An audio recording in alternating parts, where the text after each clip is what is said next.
ஆறறிவ வச்சுக்கிட்டு ஆணவத்தில் வாழுதே.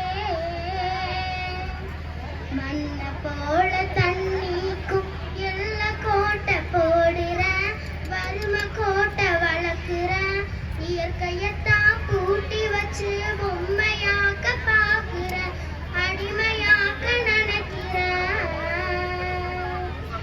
இப்படியே போனாக்க பூச்சி இங்கே வாழுண்டா, புழு இங்கே வாழுண்டா, மனுஷ பய இடமா